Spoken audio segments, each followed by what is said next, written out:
ओम भास्कराय नमः। जय श्री कृष्णा, राधे राधे।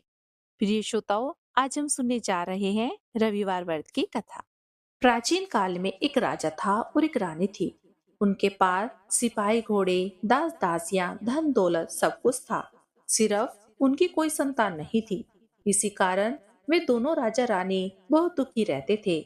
संतान प्राप्ति के लिए उन्होंने हर तरह के दान धर्म, धार्मिक अनुष्ठान, जप मंत्र, पूजा पाठ आदि सब किया, लेकिन इससे उनका कोई फायदा नहीं हुआ। जब राजा और रानी वृद्ध होने लगे तो दोनों को बहुत ही चिंता होने लगी। वे दोनों सोच में पड़ गए कि अब हमारे इतने बड़े राज्य का क्या होगा? कौन बनेगा इस राज्य का वारिस? कौन लेगा प्रजा की जिम्मेदारी? राजा और रानी दिन रात इसी चिंता में घुटने लगे। उन्हें खाने और पीने की भी सुध नहीं रहती थी। तो एक सुबह राजा के दरबार में एक साधु आता है। तो दासी रानी को इतला करती है। तब वह दासी से कहती है, हे दासी, यह मेरा अंतिम दान धर्म है। इसके बाद मैं अपने हाथों से कोई दान धर्म नहीं करूंगी। इतना कहकर रानी चावल भरा छाछ हाथ में लेकर बाहर आती है और साधु की झोली में भिक्षा डालने आगे बढ़ती है। तो उसके चेहरे पर छाई उदासी साधु की दृष्टि में आती है। तो वह उनसे पूछता है, हे रानी साहिबा, आपको क्या हुआ है? आपको इतनी उदासी क्यों हो गई है? तब रानी साधु को सारी बात बताती है और सिसकने लगती है। उस पर वह साधु कुछ पल गंभीर हो जाता है और कहता है, हे रानी साहिबा, आप चिंता मत करो। आपकी संतान की इच्छा जरूर पूरी हो जाएगी। आपकी कोख से एक पुत्र का जन्म होगा, परंतु वह मात्र 14 साल तक ही आप लोगों को मिलेगा। इसके आगे वह जीवित नहीं रह पाएगा। इससे बढ़कर आपको कुछ देना मेरे लिए संभव नहीं है। अपनी बात पूरी करते हुए उसने अपनी झोली में हाथ डाला और झोली में हाथ डालकर थोड़ी सी भूत निकालकर उसने रानी को दी और कहा, आप और महाराज दोनों इसे बांटकर ग्रहण कर लेना। इससे तुम्हें जल्द ही पुत्र की प्राप्ति होगी। और वह साधु अपनी राह को चला गया। उसके जाने के बाद रानी सोचने लगी, 14 साल तो 14 साल ही सही, उतने समय के लिए हमें पुत्र तो मिलेगा, यह काफी है। उतने साल तक मैं उसे जी जान से बड़ा करूंगी, उसे ढेर सारा प्यार और दुलार करूंगी, अपनी संतान की मुराद पूरी करूंगी। उस रात अपना सारा राजकाज खत्म करके राजा जब रानी के महल में गए तो रानी ने राजा को सारी बात बता दी और साधु की दी हुई भूत राजा को दिखाकर बोली कि हे महाराज, साधु महाराज ने यह भूत हम दोनों को ग्रहण करने के लिए दी है। राजा बोले, इतना दान और धर्म किया, जप और तप किया, उसका कोई फल नहीं मिला। अब इस भूत से हमें क्या संतान प्राप्त होगी? उस पर रानी बोली, जब इतना सब कुछ कर लिया तो अब यह भी सही, हम क्यों उस साधु के क्रोध को बुलावा दे? राजा को अब किसी बात पर विश्वास नहीं था, पर रानी को दुख न पहुंचे इसलिए वह राजी हो गए। और राजा रानी दोनों नहाते धोते हैं, फिर अपने भगवान का स्मरण करते हैं, अपने पुरखों का स्मरण करते हैं और साधु महाराज का नाम स्मरण करके वह भूत बांट कर दोनों खाते हैं। उसके बाद दोनों निश्चित होकर सो जाते हैं।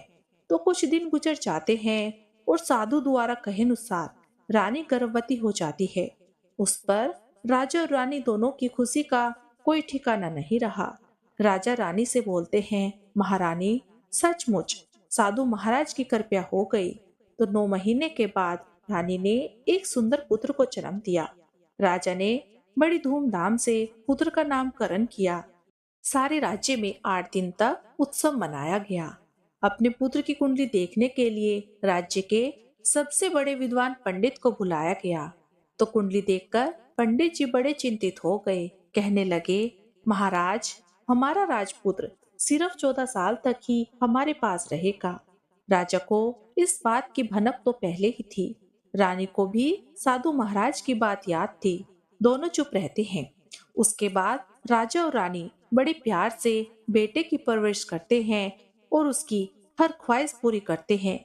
और थोड़े समय के लिए ही सही, भगवान ने संतान की अपनी मुराद पूरी कर दी। इससे वे समाधान मानते हैं। राजपुत्र दिन प्रतिदिन बड़ा होता है।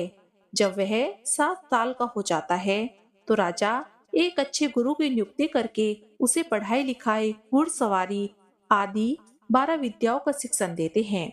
जब वह शास्त्र विद्या में पारंगत हो जाता है और 12 साल की उम्र का हो जाता है, तब एक अच्छी सी राजकन्या खोजकर उसकी शादी करा देते हैं।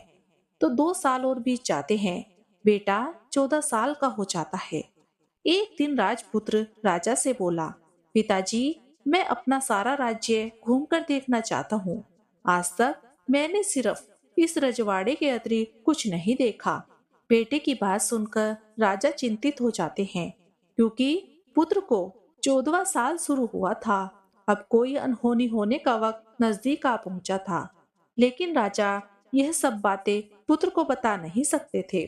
राजा ने अपने चेहरे पर खुशी लाकर बेटे से कहा, हाँ हाँ बेटा, जरूर जाओ। तुम्हें अपना सारा राज्य घूमकर देखना चाहिए। कहाँ क्या है यह सब जानना चाहिए। कल मेरे बाद तुमको ही तो राजा बनना है। मात्र एक बात का ध्यान रखना, तुम जहाँ जा रहे हो, क्या कर रहे हो, यह बात अपनी पत्नी को नहीं बताना।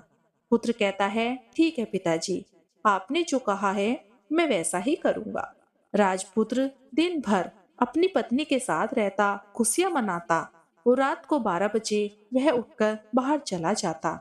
फिर सुबह होने से पहले वापस अपने महल में आकर सो जाता। ऐसा बहुत दिनों तक चलता रहा और पुत्र का 14वां साल खत्म होने के कुछ ही दिन बाकी रह गए थे। इतने में उसकी पत्नी अर्थात छोटी रानी रात में जाग जाती है। वह देखती है कि उसका पति बिस्तर पर नहीं है। वह महल में सब जगह देखती है तो राजपुत्र कहीं भी नजर नहीं आता। तो वह क्या करती, किससे कहती? वह चुपचाप रहती है। फिर वह सुबह होने पर देखती है कि उसका पति अपनी जगह सोया हुआ है। वह पति से कुछ नहीं पूछती। लेकिन दूसरी रात भी जब वैसा ही होता है, तीसरी और चौथी रात और कुछ दिनों तक ऐसा ही चलता रहता है, तब रानी बहुत चिंतित हो जाती है। उसके मन में ढेर सारे सवाल उठते हैं, लेकिन उसे पूछने में डर लगता है। शायद पति गुस्सा कर बैठे। सास ससुर से पूछने के बारे में सोचा तो उसकी कुल की मर्यादा बीच में आ जाती थी। तो इस तरह मन ही मन वह घुटने लगी। इस हालत में उसे खाने पीने में दिलचस्पी नहीं रही। वह दुबली पतली होने लगी। तो उस राज्य में फूल बेचने वाली एक बूढ़ी मालिन थी। वह हमेशा छोटी रानी को फूल देने उनके महल में आती थी। उस बुढ़िया का ध्यान छोटी रानी पर पड़ता है। वह उससे पूछती है, बेटी, तुम्हें किस बात का दुख है? तुम इस तरह सूख कर काटा क्यों बन रही हो? उस पर छोटी रानी कहती है, क्या बताऊं तुम्हें अम्मा, तुम्हारा राजपुत्र हर रात्रि को बाहर चला जाता है और सुबह वापस लौट कर आ जाता है। वह कहाँ जाता है, क्या करता है, यह सोच सोच कर मैं अंजल ग्रहण नहीं कर पाती हूँ और सूख सूख कर इस तरह काटा बन रही हूँ।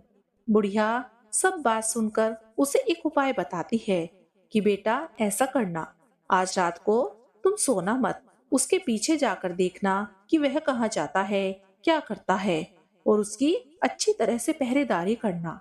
तो छोटी रानी बोली, अम्मा, अगर मुझे नींद आ गई तो बुढ़िया बोली, तुम्हें नींद ना आए इसके लिए एक काम करना, अपने बाएं हाथ की उंगली में एक जख्म कर देना, उस पर थोड़ी सी मिर्ची छिड़कना, उससे तुम्हें बड़ी जलन होगी और उस पीड़ा में तुम्हें रात में नींद नहीं आएगी। रानी बुढ़िया के कहे अनुसार वही करती है। उंगली की जलन से उसे बड़ी देर तक नींद नहीं आती, लेकिन बाद में वह सो जाती है। दूसरे दिन सुबह बुढ़िया फूल लेकर उसके महल में पहुंचती है और पूछती है, क्या हुआ बेटा, क्या देखा तुमने कि तुम्हारा पति कहाँ जाता है? तब छोटी रानी कहती है, नहीं अम्मा, पहले कुछ समय जलन के कारण मुझे नींद नहीं आई, परंतु कुछ देर के पश्चात मैं सो गई। बुढ़िया कहती है, कोई बात नहीं, आज तुम उंगली पर पहले से भी बड़ा जख्म करना और ज्यादा मिर्ची लगाना।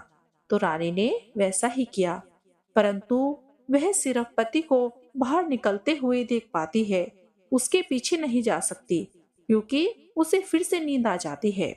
दूसरे दिन सुबह बुढ़िया आती है और उसके पूछने से पहले ही रानी रोकर कहने लगती है, अम्मा, मैं आज भी उनकी पहरेदारी ठीक से नहीं कर पाई। बुढ़िया कहती है, रोते नहीं बेटा, सब कुछ ठीक हो जाएगा। तुम आज रात जख्म और बड़ा करना और उस पर ज्यादा मिर्ची लगाना, और एक काम करना कि जब वह जाने के लिए निकलता है तब उसका रास्ता रोक लेना। बुढ़िया ने जैसा बताया रानी ने वैसा ही किया। आज रात उसे नींद नहीं आती है। पति जब रात को महल से बाहर निकलने के लिए चलने लगता है तो वह बुढ़िया ने जैसा बताया था वैसा ही करती है। दौड़कर पति का रास्ता रोकती है और कहती है, आप कहाँ जा रहे हो? किससे मिलने जा रहे हो? मुझे बताओ। राजपुत्र उसे समझाने की बहुत कोशिश करता है।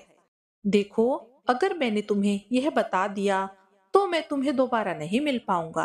रानी कहती है, कोई बात नहीं, ना मिल पाओ, लेकिन आप रात के समय कहाँ जाते हो यह मुझे बता दो। राजपुत्र निरुपाय हो जाता है। पत्नी की जीत के आगे उसकी एक नहीं चल पाती। ठीक उसी समय उसका 14वां साल खत्म हो रहा होता है। 15वां साल लगने वाला होता है। जो होता है वह हो जाने दो, यह सोचकर वह कुछ चावल मंत्रों से सिद्ध करके पत्नी को देकर कहता है, इन चावलों के दानों को हाथों की मुट्ठी में पकड़ना। पहले दाएं हाथ में पकड़े चावल मेरे ऊपर फेंकना। मैं कौन हूँ तुम्हें पता चल जाएगा। बाद में बाएं हाथ में पकड़े चावल मेरे ऊपर फेंकना। मैं जैसा था तुम्हें मिल जाऊंगा। लेकिन यदि तुम बाएं हाथ के चावल मेरे ऊपर फेंकना भूल गई तो मैं तुम्हें कभी नहीं मिल पाऊंगा। रानी ने कहा, नहीं भूलूंगी। रानी बड़े आत्मविश्वास के साथ यह कहकर दाएं हाथ में पकड़े चावल पति के ऊपर फेंक देती है तो राजपुत्र एकदम एक विशाल घोड़ा बन जाता है। एकदम उम्दा सफेद गर्दन पर लंबी अय्यार। देखते देखते वह तेजी से दौड़ने लगता है। रानी उस घोड़े को देखकर भौचक्की रह जाती है और पति ने बाएं हाथ के चावल फेंकने की जो बात कही थी वह भूल जाती है। उसकी आंखों के सामने घोड़ा महल से बाहर निकलकर चला जाता है। घोड़ा जो महल से बाहर जाता है तो वापस नहीं आता। अब रानी को बड़ा पश्चाताप होता है। वह स्वयं को कोसने लगती है, लेकिन अब उसका कोई फायदा नहीं होने वाला था। राजपुत्र अब वापस नहीं आने वाला था। सुबह होते ही महाराज को सब बात पता चलती है तो उन्हें बड़ा दुख होता है। वे बिस्तर पकड़ लेते हैं और राह देखते हैं कि एक दिन उनका बेटा वापस आ जाए। इस तरह 1 महीना गुजरता है, 3 महीने गुजरते हैं, आखिर 6 महीने हो जाते हैं, परंतु राजपुत्र का कोई अता पता नहीं चलता।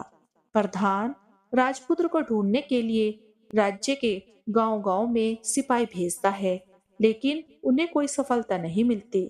इधर रानी अपनी हट के कारण पति गायब हो गया है इस बात को सोचकर मन ही मन स्वयं को कोसती है और प्रण लेती है, कुछ भी करके वह अपने पति को ढूंढ कर लाएगी। एक दिन सुबह उठकर छोटी रानी ससुर के महल में जाती है और कहती है कि पिताजी, मैं अपने पति को खोजने जा रही हूँ। महाराज को और क्या चाहिए था, कुछ भी करके उनका बेटा उन्हें वापस मिल जाए। वह बहू को जाने की अनुमति देकर कहने लगे, बेटी, तुम्हें जो चाहे वह करो, जहाँ जाना है वहाँ जाओ, लेकिन हमारे बेटे को वापस लेकर आओ। अब रानी अपना शाही वेश बदलकर एक सेठानी बन जाती है।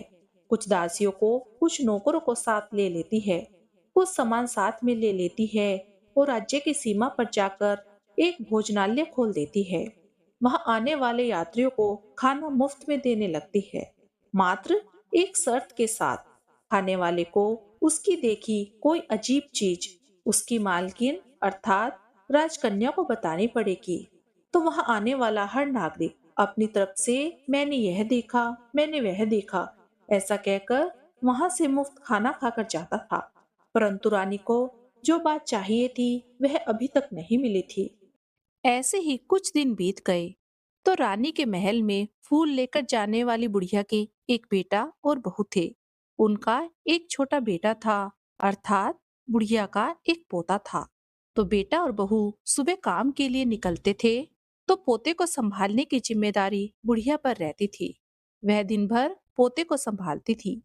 उस बुढ़िया को पान खाने की आदत थी तो पान लगाने के लिए चूना चाहिए था। वह उसे तैयार करने के लिए सीपियां लेकर आई। इन सीपियों को भुनने के लिए गोबर के कंडे चाहिए थे। कंडे इकट्ठा करने के लिए वह बांस की टोकरी लेकर चरवाहे के मैदान में गई। वहां बहुत सारे कंडे थे। उन्हें जमा करते करते उसे घर आने में अंधेरा हो गया।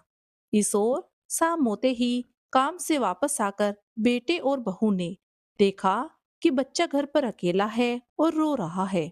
वे दोनों गुस्से से लाल हो गए। इतने में बुढ़िया भी घर आ पहुंची। बेटे ने पूछा, पोते को घर अकेला छोड़कर कहाँ गई थी? बुढ़िया बताने लगी कि मैं गोबर के कंडे इकट्ठा करने गई थी। इस पर बेटा बोला, दोबारा बच्चे को अकेला घर पर छोड़कर यदि कहीं गई तो मैं तुम्हें बहुत पीटूंगा। बुढ़िया कहने लगी, नहीं बेटा, फिर कभी ऐसा नहीं करूंगी। लेकिन दूसरे ही दिन बुढ़िया वह बात भूल गई और फिर से चरवाहे के मैदान पर कंडे इकट्ठा करने चली गई। शाम को जब बेटा और बहू काम से वापस लौटे तो देखते हैं कि बच्चा घर पर अकेला है और रो रहा है। अब उसके बेटे की सहन शक्ति खत्म होने लगी और बुढ़िया के वापस आने पर उसने उसे घर से निकाल दिया। बुढ़िया रात भर घर के बाहर अंधेरे में बैठी रही और सुबह होते ही हाथ में टोकरी लेकर कंडे इकट्ठा करने के लिए निकल गई। उस दिन उस पर कंडे इकट्ठा करने का मानो पागलपन सवार हो गया था। कंडे इकट्ठा करते करते जब अंधेरा हो गया तो उसे मालूम ही नहीं चला। जब उसे ध्यान आया तो गांव का रास्ता भी ठीक से दिखाई नहीं दे रहा था। वह अंधेरे में आके फाड़ फाड़ कर देखती देखती किसी तरह आगे निकली तो एक कपिला गाय छन छन की आवाज करती गले में घंटी बजाते ठुमक ठुमक कर उस मैदान पर आ गई। उसे देखकर बुढ़िया सोचने लगी, इस गाय के पीछे पीछे जाऊंगी तो गांव तक पहुंच जाऊंगी। तब बुढ़िया उसके पीछे पीछे जाने लगी। वह गाय उस मैदान से लेकर एक एक करके 6 मैदान पार करती है। आखिर में वह 7वें मैदान तक पहुंचती है तो क्या होता है कि उस मैदान पर एक बड़ा सा पत्थर है। गाय जाकर उस पत्थर को अपना सींग मारती है। जब गाय ने सींग मारा तो वह पत्थर दूर हट गया और पाताल में नीचे जाने की सीढ़ियां दिखाई देने लगी। तब वह गाय उन सीढ़ियों से नीचे जाने लगी। बुढ़िया यह सब देख रही थी और झट से उसने गाय की पूंछ को पकड़ लिया। वह गाय के साथ नीचे पाताल में पहुंच गई और तुरंत ही उसने गाय की पूंछ छोड़ दी और इधर उधर देखने लगी। उसने देखा कि वहां पर दीप और दिए जलते हैं और तेज रोशनी गाय के ऊपर पड़ती है और वहां अद्भुत घटनाएं घटने लगती है। गाय के नीचे जाते ही उसके गले में अपने आप साल पड़ गई और छम छम करके कोई गाय का दूध आड़ी में दुगने लगा। लेकिन जो भी यह कर रहा था वह मात्र दिखाई नहीं दे रहा था। बुढ़िया बहुत घबरा गई, सोचने लगी कहाँ आकर फंस गई और वहां छिपने के लिए जगह ढूंढने लगी। लेकिन उसे कहीं भी जगह नहीं मिली। हर जगह उजाला ही उजाला था। तो वह एक कोने में खड़ी हो गई और जो कुछ सामने हो रहा था उसे चुपचाप देखने लगी। उसने देखा कि वहां पर एक उम्दा सफेद घोड़ा और 2 कुंड थे।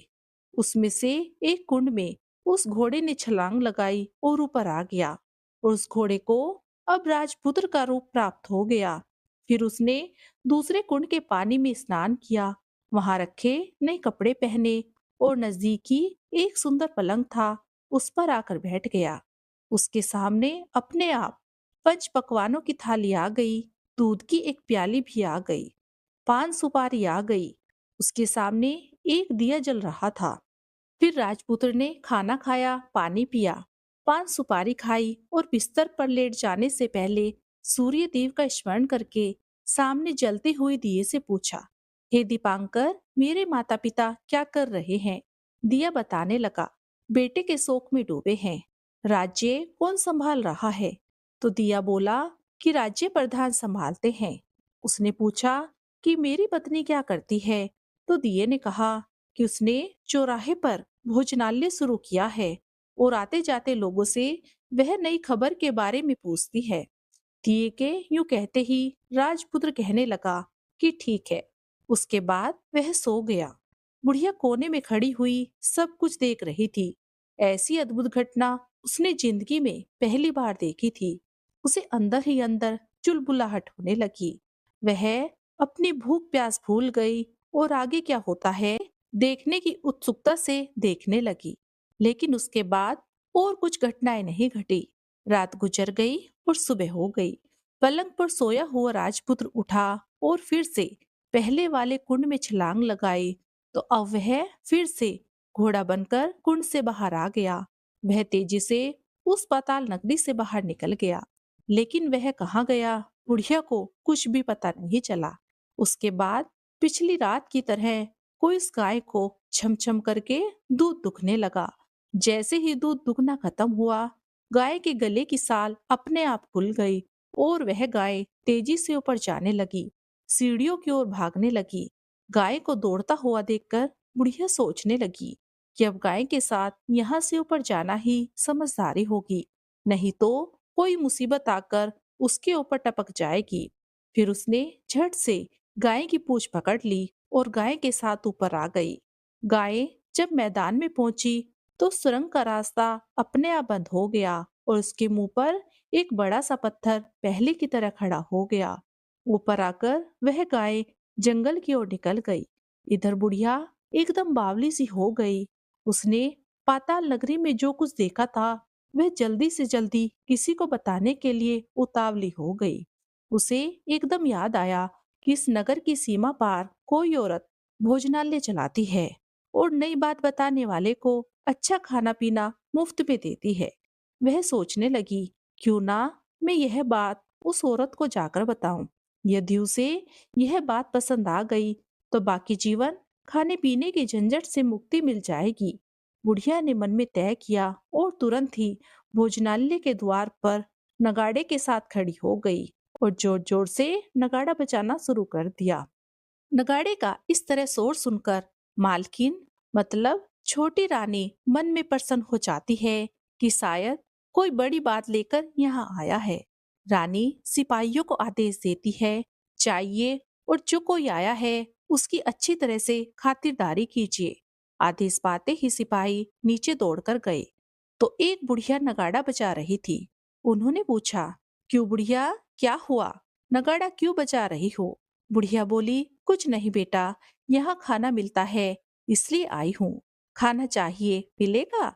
सिपाही बोले, खाना तो मिलेगा लेकिन तुम्हें कोई नई बात बतानी पड़ेगी। वह बोली, हाँ बताऊंगी, एक बात मालूम है मुझे। इस पर सिपाही उसे अंदर ले गए। उनको मालकिन का आदेश था कि जो कोई बूढ़ा बुजुर्ग आए उसके साथ अच्छी तरह पेश आना, उनका अच्छे से आदर सत्कार करना। तो सिपाही ने उस बुढ़िया का भरपूर आदर सत्कार किया। उसे बड़ी सी थाली में भोजन परोसा। बुढ़िया बहुत दिनों से भूखी थी। वह खाने पर टूट पड़ी। खाना खाने के बाद सिपाही ने उसे नई साड़ी पहनने को दी। उसके बाद उसे लेकर रानी के पास आए। बुढ़िया और रानी ने तुरंत ही एक दूसरे को पहचान लिया। तब रानी ने बुढ़िया से कहा, अम्मा, अब बताओ तुमने क्या नई बात देखी है? बुढ़िया बोली, नई बात? मैंने तो कोई नई बात नहीं देखी। मेरे पास पैसे नहीं थे, इसलिए खाना खाने के लिए मैंने झूठ कहा और नगाड़ा बजाया। रानी ने कहा, अम्मा घबराओ मत, मैं किसी को तुम्हारा नाम नहीं बताऊंगी। फिर भी बुढ़िया ने कहा, मेरे पास कोई बात नहीं है। इस पर रानी ने उससे कहा, देखो अम्मा, यदि तुमने मुझे वह नई बात बताई तो मैं जिंदगी भर तुम्हारी देखभाल करूंगी और तुम्हें रानी माता की तरह रखूंगी। अब बुढ़िया बताने को तैयार हो गई। उसने जो कुछ उस चराह वाले मैदान पर देखा था वह सब कुछ रानी को बता दिया। बुढ़िया की बातें सुनकर छोटी रानी को यकीन हो गया कि वह राजपुत्र उसी का पति है। वह तुरंत बुढ़िया से कहने लगी, अम्मा मुझे उस जगह ले चलो। तब बुढ़िया बोली, नहीं बेटी, वह पाताल राज्य है, सांप है, यदि किसी ने तुम्हें देख लिया तुम्हारी जान खतरे में पड़ सकती है। लेकिन रानी उसकी एक भी नहीं सुनती, उसे उस जगह ले जाने के लिए जिद करने लगती है। आखिर में बुढ़िया ने उसका कहना मान लिया और कहने लगी, ठीक है, मैं तुम्हें वहां ले जा सकती हूँ, पर आज नहीं, वहां पर कल जाना होगा और शाम को ही जाना होगा। तो दूसरे दिन दोपहर को रानी बुढ़िया के साथ उस मैदान पर गई और एक जगह छिपकर गाय के आने की राह देखने लगी। दिन ढलते ही अंधेरा होने लगा और गाय हमेशा की तरह वहां आ गई। मैदान के उस कोने में जाकर उसने पत्थर पर सींग मारा तो झट से पत्थर वहां से हट गया और सुरंग में जाने का रास्ता खुल गया। गाय उस रास्ते से नीचे उतरने लगी तो बुढ़िया रानी से कहने लगी, जल्दी आगे बढ़ो, हमें गाय की पूंछ पकड़कर नीचे उतरना है। अब दोनों गाय की पूंछ पकड़कर नीचे उतर गई। बुढ़िया पहले जिस कोने में छिपी थी उस कोने में छिप गई। अब नीचे सब कुछ पहले जैसा घटित होने लगा। गाय के गले में अपने आप साल पड़ गई। कोई अदृश्य रूप से उसका दूध दुगने लगा। एक सफेद घोड़े ने आकर एक कुंड में छलांग लगाई तो वह राजपुत्र के रूप में ऊपर आ गया। वह राजपुत्र दूसरे कुंड में नहाने लगा। उसके बाद उसके सामने खाने की थाली आ गई, दूध की प्याली आ गई, पान का बीड़ा आ गया। राजपुत्र सब ग्रहण करके सोने के लिए पलंग पर गया तो सोने से पहले सूर्य देव का स्मरण करके वह दिए से पूछने लगा, हे दीपांकर, मेरे माता पिता क्या कर रहे हैं? तो दिए ने कुछ जवाब नहीं दिया, बल्कि वह बुझने लगा। तब राजकुमार को कुछ घटित हुआ, इसका संदेह हो गया। वह उदास हो गया और जो कुछ हुआ है वह हो जाने दो, ऐसा सोचकर फिर से बिस्तर पर लेट गया। अब रानी का संयम छूट गया। वह दौड़कर पति के पास आ गई और उसके पैर पकड़ने के लिए आगे बढ़ने लगी। राजपुत्र ने तुरंत ही अपनी पत्नी को पहचान लिया। वह झट से पीछे हट गया और चिल्लाने लगा, नहीं नहीं, मुझे मत छूना, सर्वनाश हो जाएगा। रानी दोनों हाथ जोड़कर पति से अपनी भूल स्वीकार करने लगी। बोली, स्वामी, मुझसे बड़ी भूल हो गई है।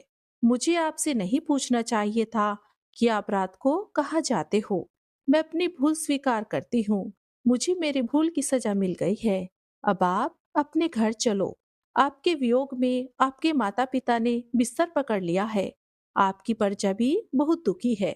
उस पर राजपुत्र कहने लगा, वही तो, एक बार तुम गलती कर बैठी हो, अब दोबारा मत करना, नहीं तो अब मैं तुम्हें जो दिख रहा हूँ वह भी नहीं दिखूंगा।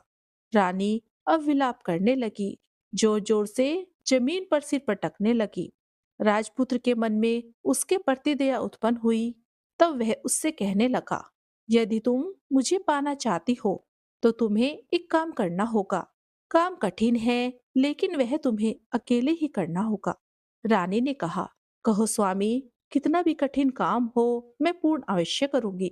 इस पर राजपुत्र ने उसे बताया, इस पाताल से ऊपर जाते ही तुम्हें एक घना जंगल नजर आएगा। ऐसे 6 जंगल पार करने के पश्चात तुम्हें एक 7वां जंगल मिलेगा। वह जंगल सबसे घना है। उस जंगल के बीचों बीच एक पीपल का पेड़ है। उसके आसपास की जगह पत्ते, जटाएं आदि से ढक चुकी हैं। वहां बाघ, शेर, सांप और भालू बैठते हैं। तुम्हें उन सब को भगाकर वह जगह साफ करनी है। उसको गोबर से लीपना है और पवित्र बनाना है। रंगोली से सजाना है। उसके बाद वहां धूप, कपूर, अगरबत्ती जलानी है। फूल और कुमकुम से पेड़ की पूजा करनी है और दूध और दही से बने चावल का भोग चढ़ाना है। यह सब तुम्हें दोपहर को 12 बजे से पहले करना है।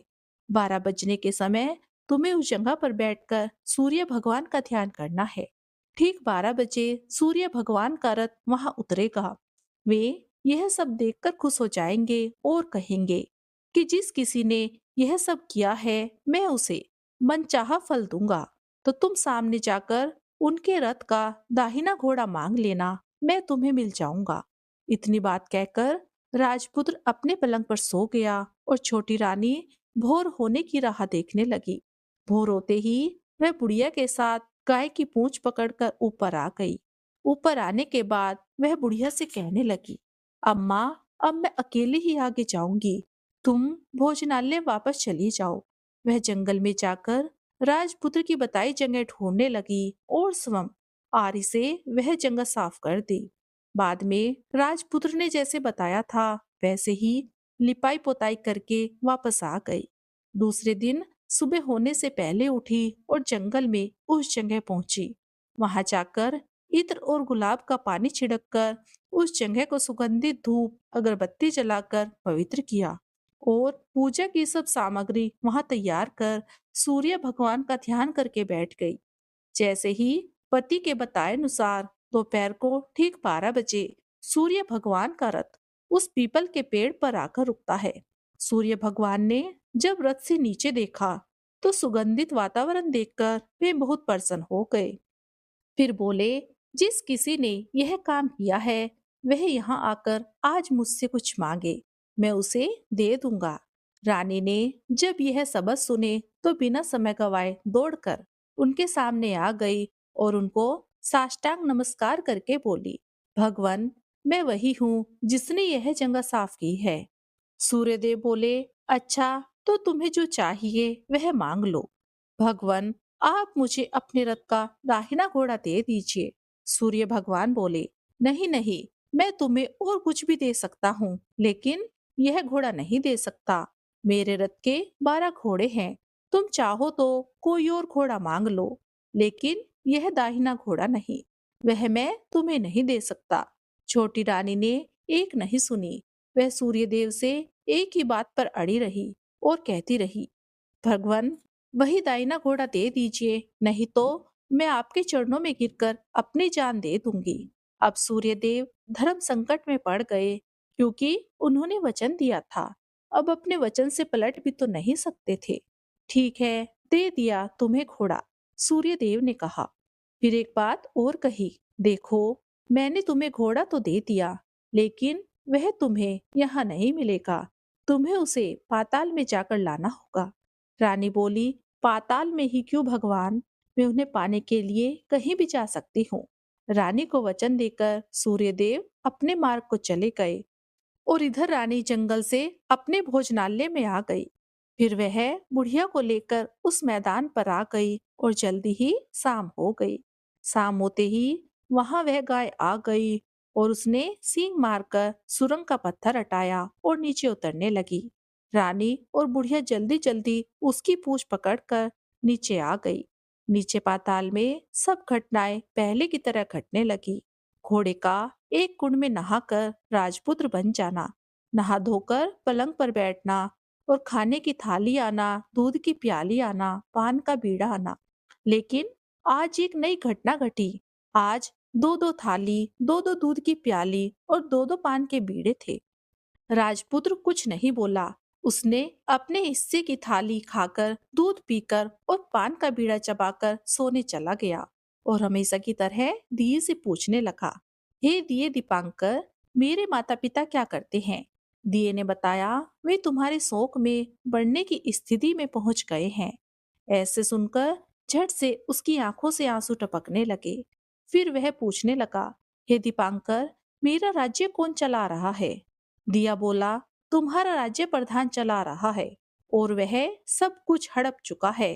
वह प्रजा पर बहुत अत्याचार कर रहा है। यह सुनकर राजपुत्र को बहुत गुस्सा आया। वह गुस्से से अपनी मुट्ठी भींचने लगा।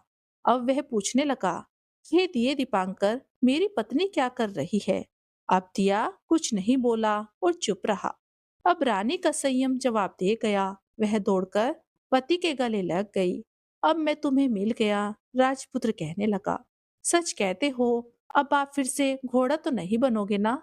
नहीं, दोबारा घोड़ा नहीं बनूंगा। तुमने जो इतने सारे कष्ट उठाए हैं मुझे पाने के लिए, इसलिए सूर्य देव ने मुझे सदा के लिए घोड़े के जन्म से मुक्त कर दिया है। राजपुत्र ने बड़े प्यार से कहा और उसे गले लगाया। उसके आंसू पोंछे और कुछ देर के पश्चात सुबह हो गई। तो गाय की श्रृंखला टूटकर वह ऊपर जाने लगी। तो रानी, राजपुत्र और बुढ़िया उसकी पूंछ पकड़कर ऊपर आ गए। ऊपर आने पर वे सीधे भोजनालय में पहुंचे। वहां का सब सामान लोगों में बांट दिया और उसको ताला लगाकर अपने राज्य में लौट आए। राजपुत्र वापस आता है और उसके तेवर देख प्रधान घबरा जाता है। राजपुत्र ने उसे बंदी बनाकर कैद खाने में डाल दिया और राज्य की बागडोर अपने हाथ में ले ली।